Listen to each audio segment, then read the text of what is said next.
주의 은혜 가운데 잘 지내시다가 오늘 하나님께서 거하시는 이 성전에 모이신 여러분들을 다시 한번 주님의 이름으로 환영합니다. 제 조카가 미국에서 성악을 전공했습니다. 이 조카가 물론 저희 교회에서 태어나서 저희 교회 교인으로 자라고 교회 집사로 봉사하고 지금은 우리 한국의 선교사가 돼서 영어학원에 강사로 와 있습니다. 근데 이 조카가 미국에서 가만히 하는 걸 보니까 안식일에는 우리 교회 찬양대 지휘자를 하고요. 일요일에 예배 드리는 교회에 가서 지휘를 하는 것입니다. 그래서 제가 이상해서 물었어요. 너 왜 그러니? 그랬더니 작은 아빠 알바예요. 그 교회에 적합한 지휘자가 없어서 지휘자를 초청해 오는 것입니다. 그런데 지휘자만 초청하는 줄 알았더니 노래하는 찬양대들도 다 초청해 오는 것입니다. 그래서 소프라노에 2명, 테너에 몇 명, 베이스에 몇 명, 이렇게 알토는 놔두고요. 이렇게 성악을 전공한 친구들을 돈을 주고 사옵니다. 그리고는 찬양대에 서가지고 그 몇 친구들이 찬양대의 소리를 막 이끌어가는 것입니다. 그래서 받는 돈을 제가 보니까 보니 솔솔치 않아요. 굉장히 많습니다. 제가 그런 모습을 미국에서 봤습니다. 근데 여러분, 오늘 저희 교회에 우리 찬양대원들이 돈 주고 데려온 사람 없이 우리 교회 순수한 청년들과 성도들로서 귀한 찬양을 하나님께 올리게 된 것은 정말 하나님의 큰 은혜요 축복으로 인해서 여러분 하나님께 감사하시기 바랍니다. 아마 우리 청년들 가운데도 제가 알기는 성악을 전공한 몇 친구들이 있어요. 근데 가만히 들어보니까 역시 그런 아르바이트를 한다고 그래요. 그런데 우리 교회 하나님께서 믿음의 신실한 청년들을 허락해 주셔서 그리고 성도들을 허락해 주셔서 찬양으로 하나님께 올리는 거룩한 제사를 올릴 수 있도록 세우시고 준비시켜 주심으로 인해서 감사합니다. 찬양대가 좀 내려가고 난 다음에 자리 이동이 항상 조금씩 필요합니다.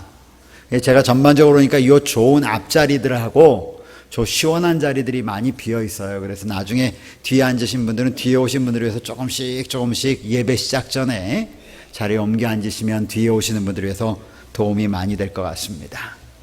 지난주에 저희가 교회가 장막회를 다녀오는 동안 우리 믿음의 형제 가운데 특별히 마음의 안타까움을 경험한 형제들이 있습니다. 우리 성수영 장로님께서 특별히 형제를 잃는 그런 아픔을 경험하셨습니다. 저희가 교회가 다른 일로 교회 장막회 일로 경황이 없어서 찾아뵙지 못하고 위로드리지 못한 것 이 시간을 위해서 대단히 죄송스럽게 생각하고 특별히 하나님의 크신 위로하심이 우리 장로님 네 분에게 함께 하시기를 간절히 기도드립니다.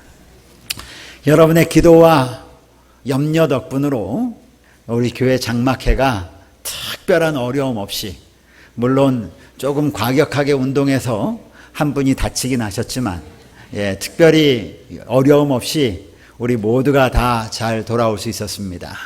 특별히 전체 성도들 앞에서 이번 장막회를 저희가 경영하는 동안 재정적인 좀 어려움이 있었습니다.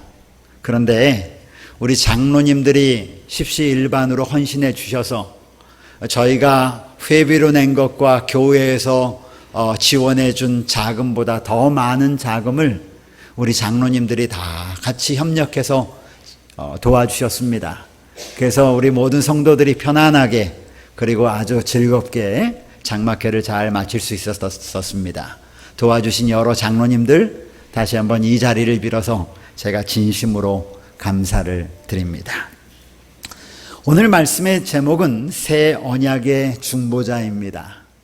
제가 이번 장막 부흥의 기간 동안 히브리서 연구를 저희가 했는데 제가 시간이 되는 대로 안식일 시간에 히브리서에 있는 말씀을 계속 좀 드려야 되겠다. 시작을 했으니까 끝을 좀 맺어야 되겠다 싶어서 이어서 제가 말씀을 준비했습니다. 우리 하나님의 말씀 히브리서 8장 1절에 있는 말씀을 함께 좀 먼저 펴서 보시겠습니다. 히브리서 8장 1절입니다.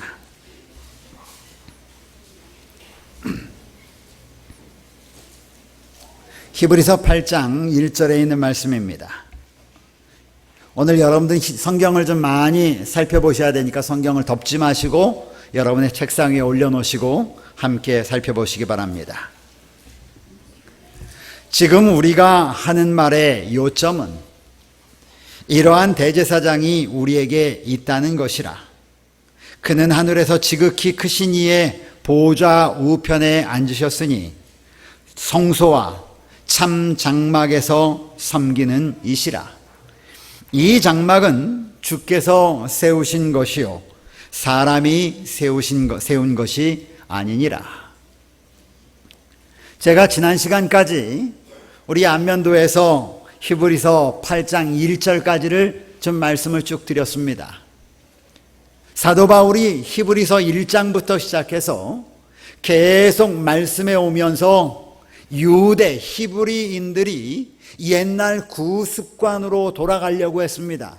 예전에 제사 지내고 예전에 양을 끌고 가고 비둘기를 끌고 가고 그 다음에 밀가루를 가지고 나아가서 자기의 죄를 내놓고 성소에 가서 용서함 받는 듯한 이 느낌을 받으면서 그들은 마음의 위안을 받았습니다. 그런데 예수 그리스도의 십자가를 의지하고 난 다음부터 우리가 잘 아는 것처럼 예수님께서 십자가에 달려 돌아가시는 동안 성소의 휘장이 밑으로부터 쭉 찢어지면서 성소 제도에 대한 더 이상의 의미를 두지 않는 것은 예수 그리스도의 십자가가 성소의 구속을 대신하기 때문이었습니다. 그렇기 때문에 히브리 유대인들에게 성소에 나아가서 제물을 드리거나 경배하는 것은 무의미한 일이었습니다. 그들이 예수 그리스도를 의지하면서 예수의 십자가를 의지했지만 그들이 예전에 가졌던 습관이 계속 진행되어 오던 것이 멈춰지자마자 마음의 허전함을 느끼게 되었습니다. 그리고는 예수 그리스도의 십자가 대신 다시 옛날의 모습으로 돌아가려고 하는 것이었죠.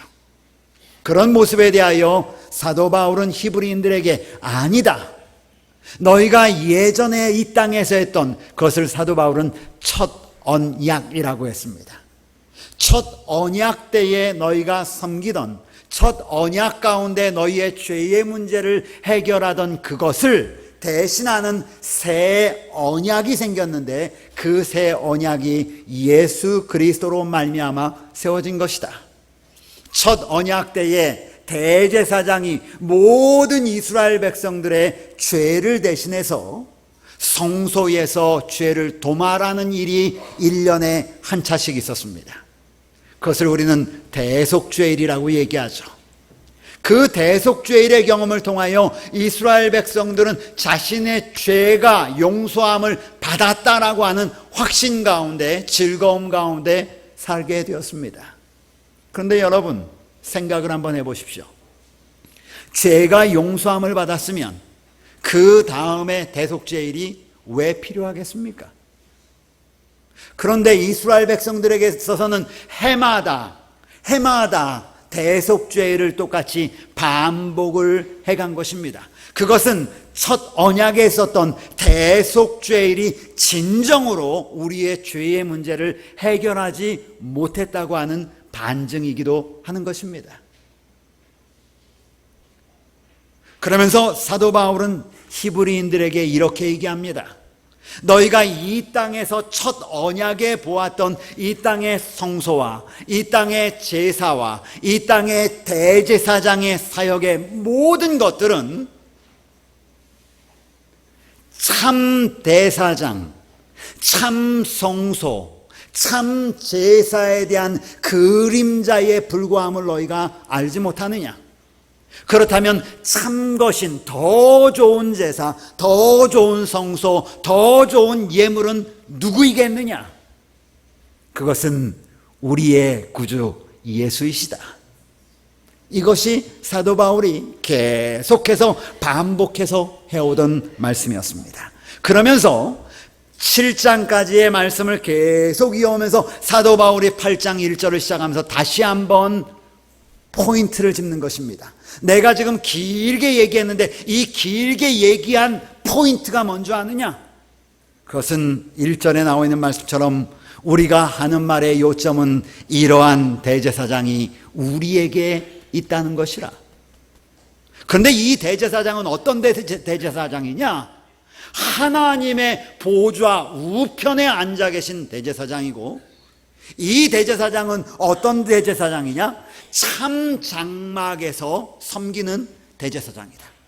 사람의 손으로 만든 지상성소에서 섬기는 대제사장이 아니라 하늘에 있는 참 것에서 섬기는 대제사장이다. 그 대제사장이 우리에게 있다는 것이라. 이런 말씀입니다. 여러분, 대제사장이 여러분에게 있다는 것이 별로 위안이 안 되십니까? 제가 몇 년 전에 미국 출장을 갈 일이 있었습니다. 한 15일 정도 출장을 다니는 일이었습니다. 그런데 우리 집 막내인 민경이가 아빠 출장 가는데 따라가고 싶다는 겁니다. 그래서 어떻게 따라갈까 그랬더니 아빠 큰 가방에 넣어달라고요. 여러분, 실질적으로 큰 가방에, 짐 가방에 들어갔다가 걸린 사람 사건 압니까? 외국 여행을 가고 싶은데 누가 가니까 그 가방에 들어갔다가 엑스레이를 통과하다가 걸렸다라는 기사가 얼마 전에 나왔습니다. 민경이가 사실은 이때는 미국에서 유학 생활을 마치고 한국으로 귀국할 즈음이었는데, 본인은 엄마에게 이야기하기를, 엄마, 내가 가지 않고 여기서 아빠 올 때까지 기다리고 친구 집에서 놀다가 아빠가 귀국할 때 같이 들어갈게, 이렇게 얘기했는데, 저희 집사람은 결코 허락할 리가 없죠. 무조건 들어와.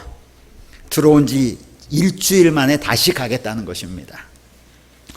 그래서 여차여차해서 데리고 갔습니다.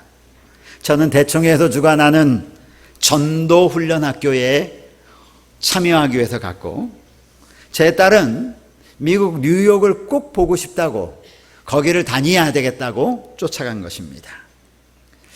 딸하고 처음 여행이었습니다. 그 긴 기간을. 힘들었습니다. 젊은 사람 쫓아다니느라고. 완전히 시간이 바뀌었는데 저는 자야 될 시간인데 저를 끌고 나가는 것입니다. 근데 완전히 지하철을 타고 갔는데 눈은 반쯤 감겨있고 아주 비몽사몽간에 쫓아다녔습니다. 저는 아침 9시부터 오후 3시까지 집회를 했었고, 그 시간이 제가 집회를 해서 나오고 나면 제 딸은 자기가 조금 쉬었다가 아침에 뉴욕 맨하탄으로 나가는 것입니다. 그리고는 저에게 말하기를, 아빠 일정이 다 마치면 뉴욕 어느 거리에서 만나요. 그러면 가서 또 쫓아다니다가 지친 몸을 이끌고 들어와서 자고, 그 다음에 다시 또 세미나 갔다 왔다를 반복하는 것입니다. 한 10일 정도가 지났습니다. 많이 시차도 익숙해지고 적응도 잘 되었습니다. 그리고 한 3, 4일 정도 남았는데 제 딸이 저에게 제안을 하는 것입니다. 아빠, 저 혼자 버스턴을 좀 가고 싶어요. 버스턴? 거기 왜? 보스턴에는 세계에서 유명한 대학들이 MIT뿐만 아니라 하버드, 굉장히 유명한 대학들이 다 거기에 있어요. 거기를 꼭 가야 되겠다고. 혼자 갈 수 있겠어? 혼자 갈 수 있다는 것입니다.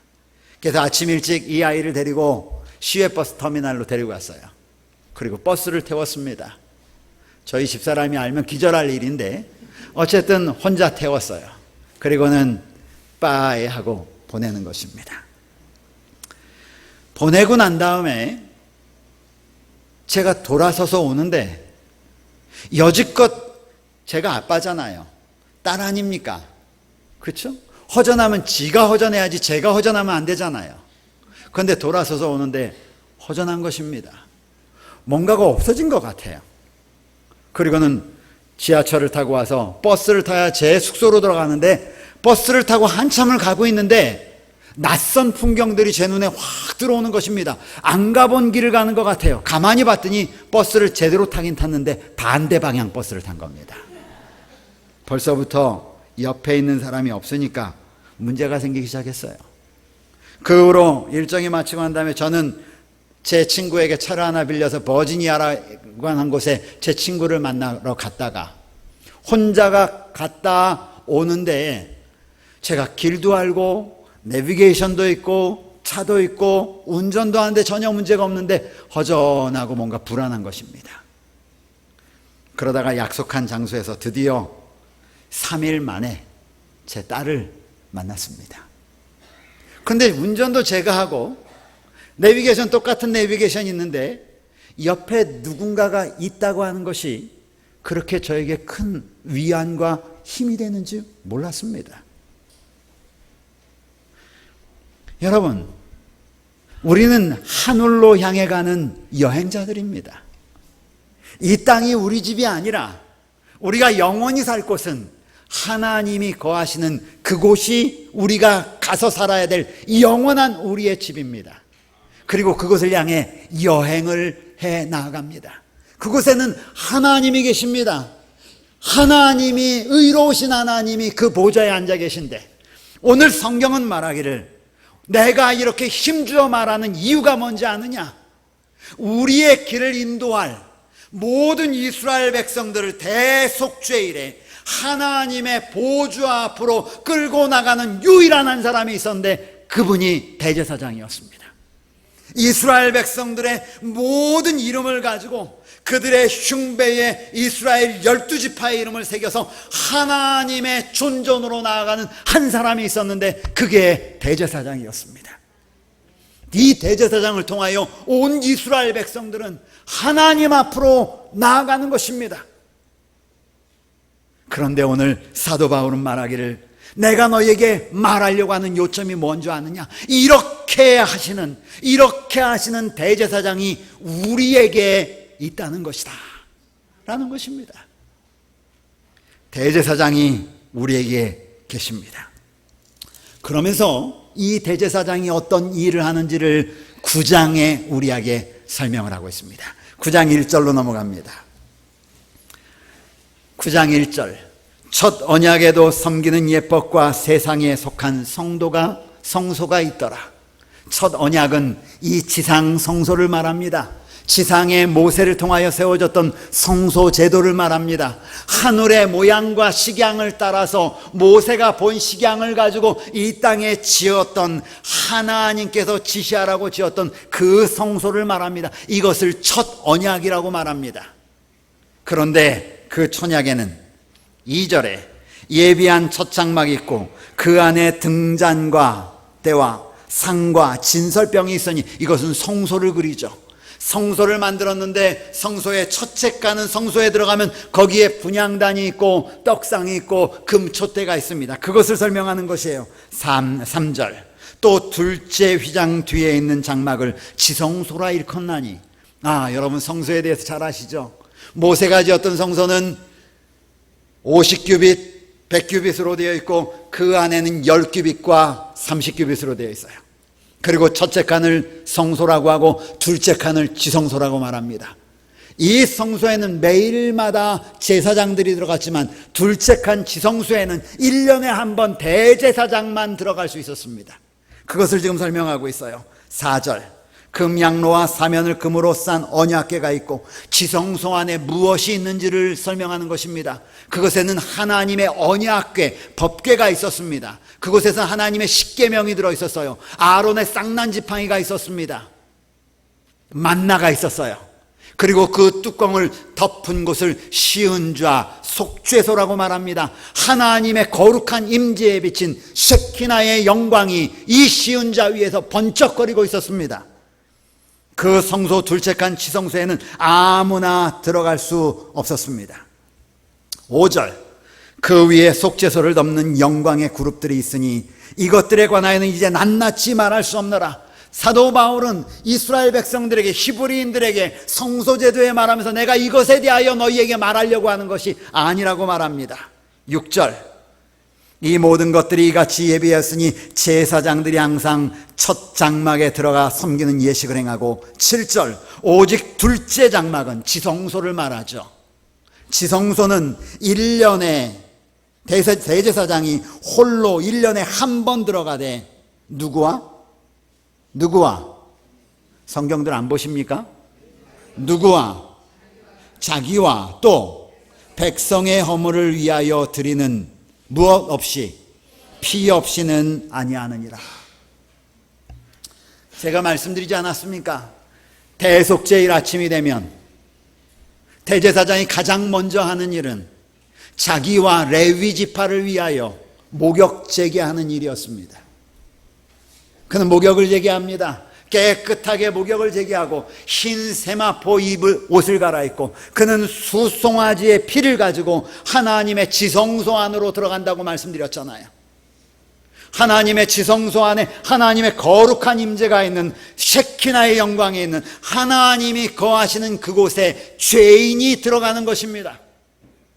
그런데 이 대제사장은 앞으로 올 더 나은 대제사장인 예수 그리스도를 상징하는 것입니다. 죄의 문제를 완전히 해결하기 위하여 대제사장이 자기를 위한 피를 가지고 하나님의 성소로 지성소로 들어가는 것입니다.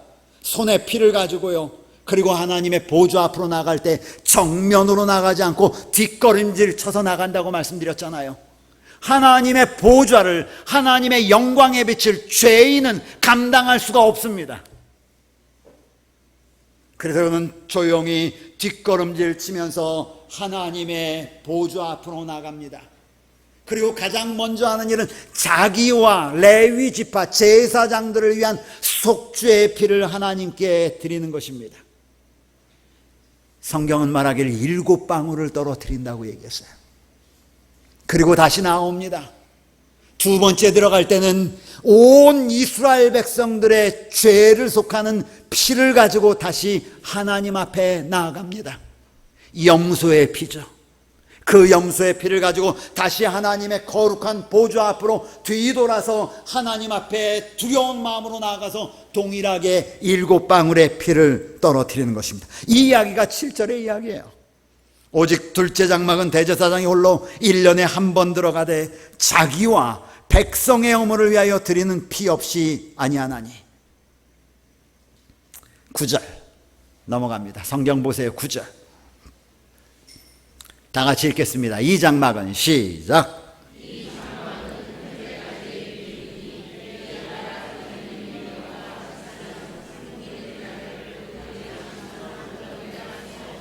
이 장막, 결국은 성소, 지성소와 성소에 드려드리는 이 예배들은 현재까지의 비윤이 그림자인 것입니다. 다른 말로 하면 하나님께서 죄를 어떻게 끝내시는지, 죄의 문제를 어떻게 속죄하시는지를 보여주는 그림이니 이 말씀입니다. 그러므로 주목하십시오. 이스라엘 백성들에게 주어졌던 이 땅의 성소에 대한 그림은 성소에서 이스라엘 백성들의 죄의 문제를 어떻게 처리해 가는지를 보여주셨던 그림은 다른 말로 그 지상성소를 통해서 하늘로 쭉 연결해 보면 하늘에 있는 진짜 성소에서 이 땅에 있는 하나님의 백성들의 죄를 어떻게 해결하시는지를 보여주시는 그림자의 모습이다라고 하는 것입니다. 그런데 이 땅에서 죄의 문제를 해결하기 위하여 대제사장이 그 일을 했던 것처럼 우리에게는 한 분 대제사장이 계시다. 그런데 그 대제사장이 누구시냐? 우리의 사도시며 대제사장이신 예수라고 하는 사실을 사도 바울은 힘주어 말하고 있는 것입니다. 11절에 있는 말씀입니다. 이제 다시 돌아갑니다. 지상성소에서 다시 하늘성소로 우리의 눈을 돌립니다. 그리스도께서는 장래 좋은 일에 대제사장으로 오사 무엇으로 하지 아냐? 손으로 짓지 아니한 곧 이 창조에 속하지 아니한, 다른 말로 하면 이 예수님께서는 대제사장이 되어서 손으로 짓지 않은 성소예요. 어디 성소입니까? 하늘 성소예요. 손으로 지은 성소는 누구의 성소예요? 모세의 성소예요. 지상 성소예요. 그러니까 예수님께서 십자가를 통하여 승리하시고 난 다음에 그분이 승천하셔서 어디로 가셨느냐?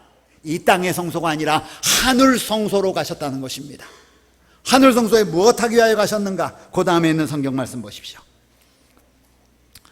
창조에 속하지 아니한 더 크고 온전한 장막으로 말미암아 12절 염소와 송아지의 피로 아니하고 오직 누구의 피로?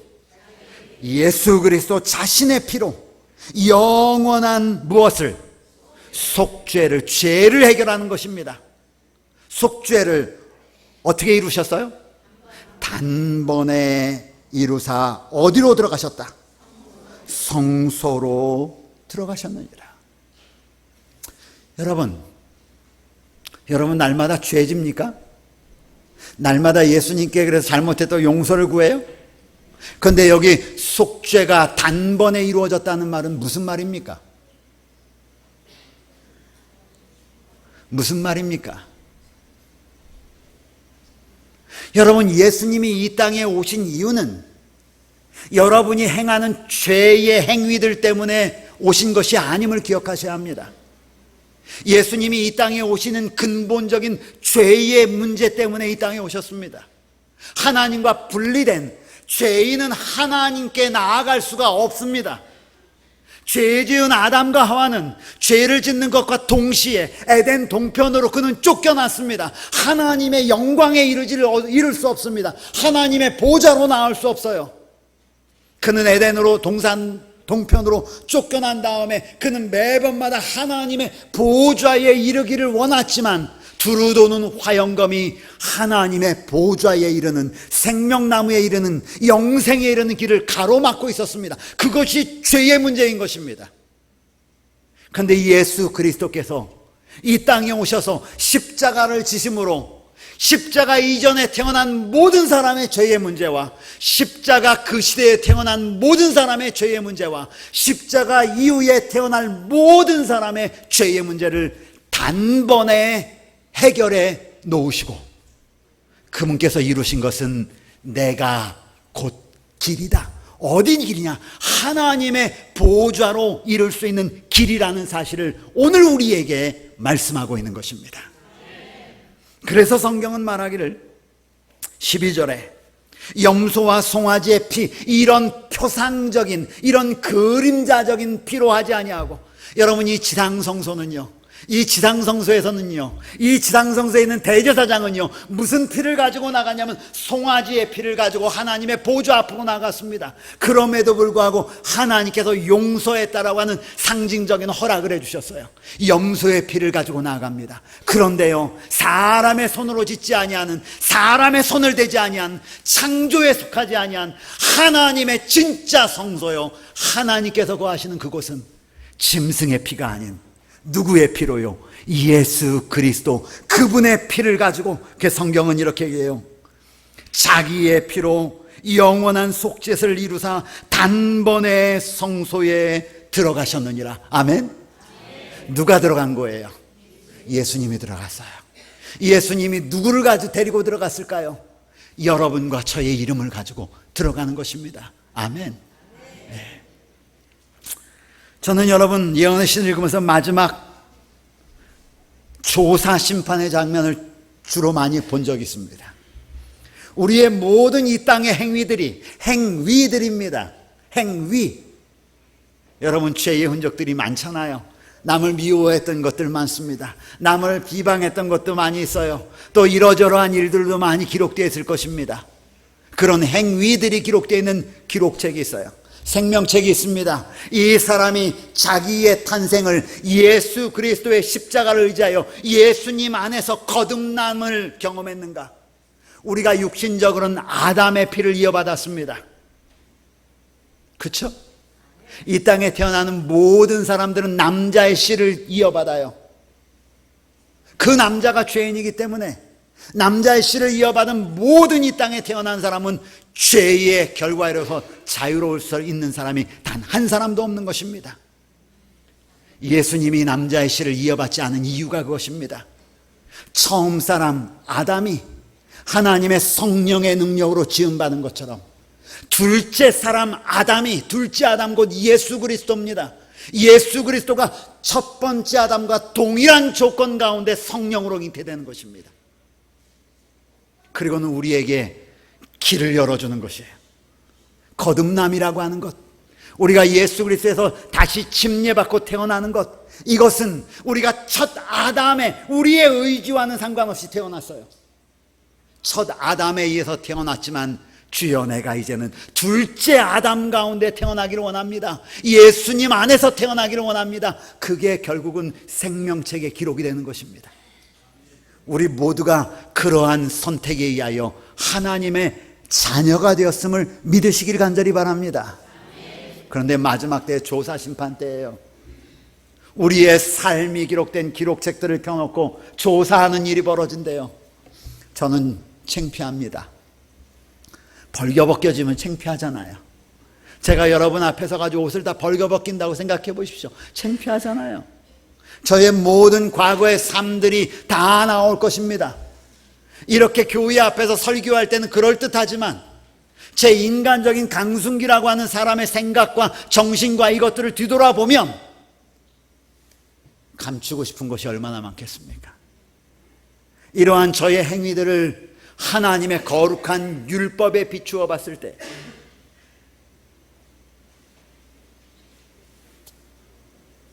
뭐라고 선고가 내려질까? 뭐라고 선고가 내려질까? 죄의 삭은 사망이라고 했는데 그 사망은 우리가 수완이 다하여 죽는 그 사망이 아니라 우리의 전 삶이 온 우주에서 완전히 사라지는 사망인데, 그렇지 않습니까? 어떤 선고가 내려질까? 가만히 명상해 봤습니다. 아마 분명히 이런 선고가 내려질 거예요. 강순기, 너는 사망.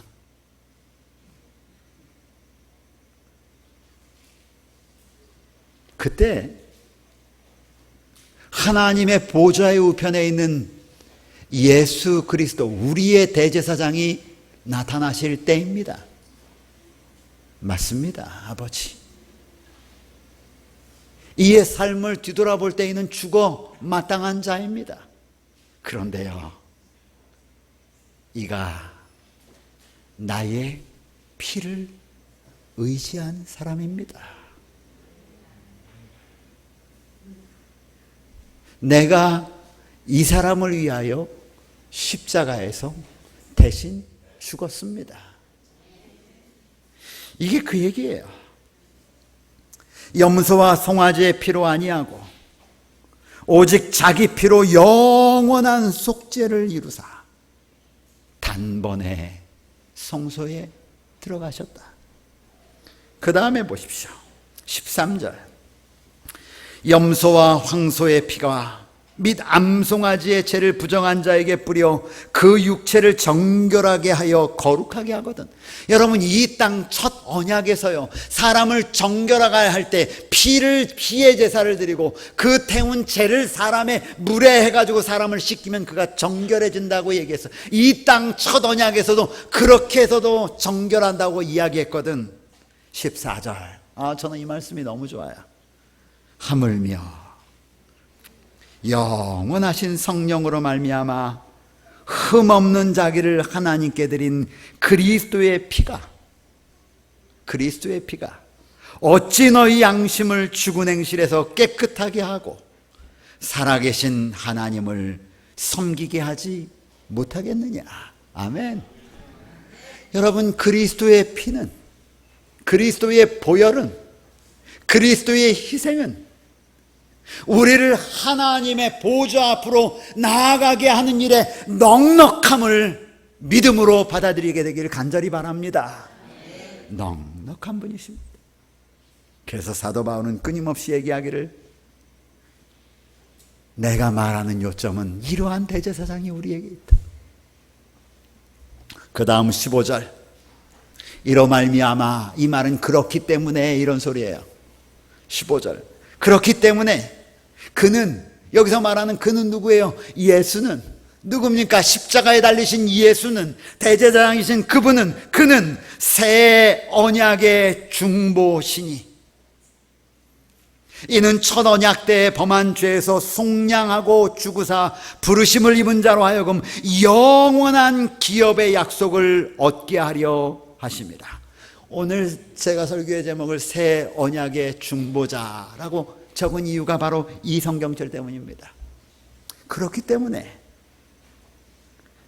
예수님은 옛 언약이 아니라 이 지상 성소에 있어서의 중보자가 아니라 새 언약 하늘 성소에서 우리를 대신할 중보자시니, 여러분 중보자라는 말이 성경에 몇 번 나오는 줄 아십니까?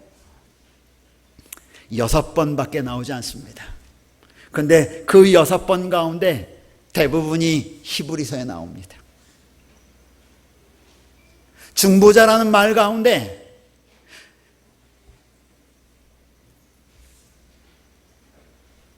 이 용례를 살펴보면 중보자라는 말이 누구와 함께 계속 사용되냐면 예수 그리스도의 사역과 함께 사용됩니다. 중보자라는 말이 우리나라 말로 중보자 그러면 여러분 어떻게 이해하시면 모르겠지만 영어로는 mediator, 중간에 서가지고 좌우를 조종하는 분이십니다. 중간에 서가지고 문제 있는 두 사람을 어떻게든지 화해시키는 분이에요. 여러분 하나님에게 있어서 죄인은 용서가 되지 않아요. 이 죄인을 의인으로 바꾸면 하나님과 조화될 수 없는 것입니다. 그런데 그 중보자가, 새 언약의 중보자가 바로 예수 그리스도라고 말씀하십니다. 넘어갑니다. 23절. 제가 이 말씀만 읽고 마치겠습니다. 그러므로 하늘에 있는 것들의 모형은, 이 땅의 성소는 이런 것들로서, 짐승의 피로서 정결하게 할 필요가 있었으나 하늘에 있는 것들은 이런 것들보다 더 좋은 제물로 되어야 되지 않겠느냐. 그러니 이 땅의 성소는 동물의 피로 정결케 되었지만 하늘에 있는 성소는, 여러분 히브리서에 정말 많이 나오는 단어가 더 좋은이라고 말씀드렸잖아요. 여기도 나오잖아요. 동물보다 더 좋은 피로 정결케 해야 했다. 24절. 그래서 그리스도께서는 참것의 그림자인 손으로 만든 성소에 들어가지 아니하시고, 바로 그 하늘에 들어가사. 그 다음 말씀이요. 우리 마음을 너무 따뜻하고 기분 좋게 만드는 말씀. 바로 하늘에 들어가사 이제 누구를 위하여? 이게 교문이교의 목소리예요? 누구를 위하여? 우리를 위하여. 대제사장이 자기를 위하여가 아니라 백성을 위하여 하나님 앞에 섰던 것처럼 이제 이 대제사장이 우리를 위하여 하나님 앞에 나타나셨다. 아멘. 여러분 다른 분이 아닌 예수님이에요. 마지막 절 보고 마칩니다. 28절. 이와 같이 그리스도도 많은 사람의 죄를 담당하시려고 단번에 들이신 바 되셨고, 구원에 이르게 하기 위하여 죄와 상관없이, 따라하세요, 자기를 바라는 자들에게, 더 크게요, 자기를 바라는 자들에게 두 번째 나타나시리라. 아멘. 우리가 이 예수님을 기다리는 것입니다. 우리가 이 예수님을 믿는 것입니다. 우리가 우리를 대신해서 하나님 보좌 우편에 서서 우리를 위하여 중재하시는 그분을 바라보는 것입니다. 이것이 우리의 신앙이고, 이것이 우리의 믿음의 노독들의 신앙이었고, 이것이 히브리서 11장에 나오는 수많은 믿음의 선조들의 신앙이었습니다.